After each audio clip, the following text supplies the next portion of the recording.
What's up, Magnum Sports Network fans? My name is JT Magnum here along with Siggy Guns, and welcome back to Take 2.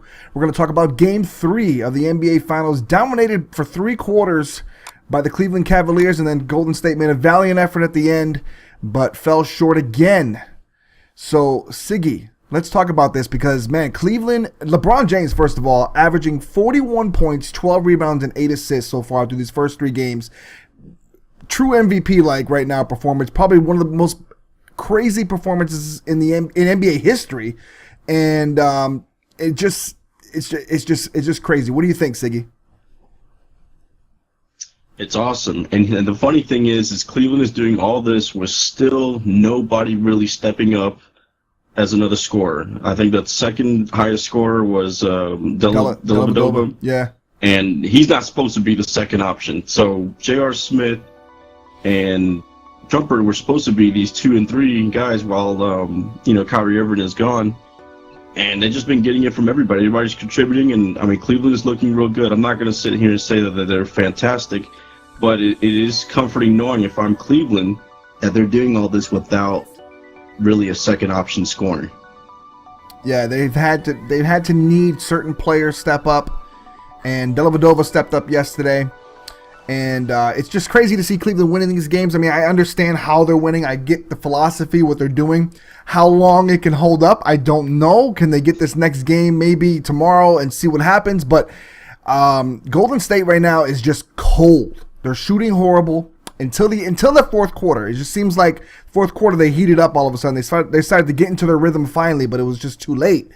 But it's just the turning point was Dellavedova's shot. Time until the end.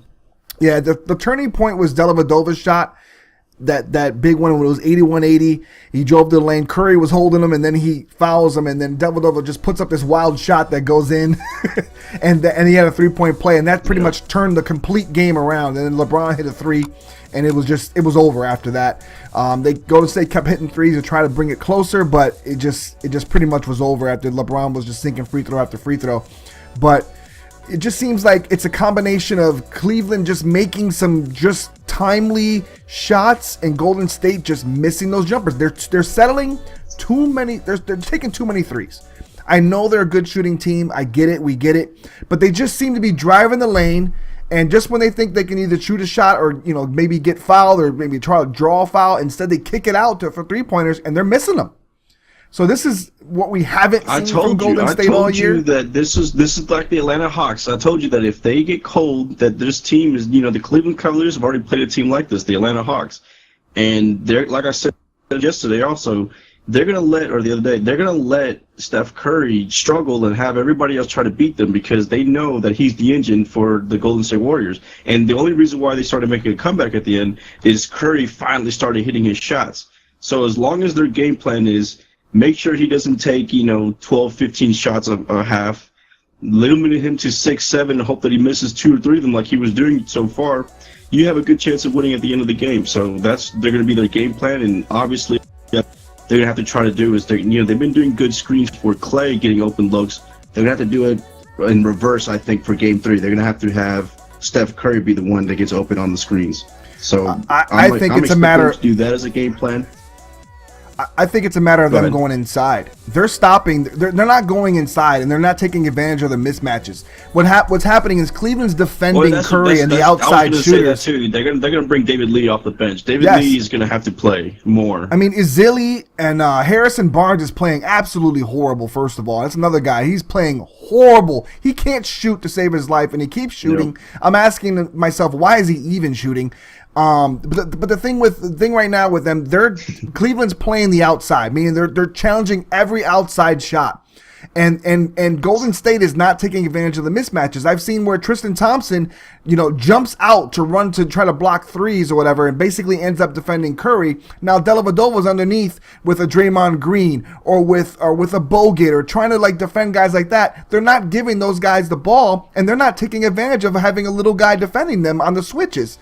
And it's just, I don't know if they're not seeing that during the game or they just trust their shots too much, but they need to get that ball down low when they see those mismatches and take advantage of it. Although I got to give Cleveland credit. Tristan Thompson and LeBron James are rotating fast enough to get blocks on some of those guys when they do back those dudes, when they do back those littler guys in.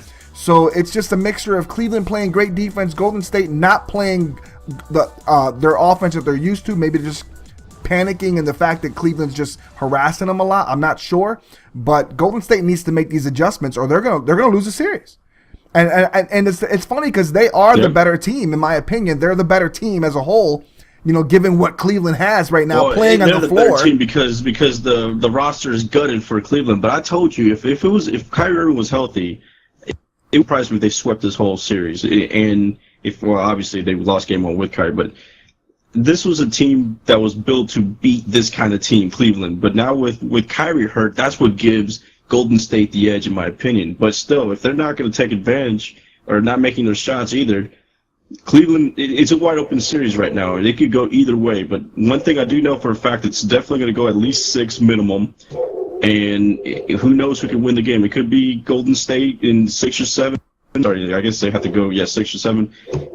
Or Cleveland just might go ahead and shut them out at 5. Who knows? But I just know that Curry needs to be stepping up more. He needs to take more shots early in the game to set the tempo. And they definitely need to have David Lee inside or back in the game because what's his name? Bogut is just not the same right now.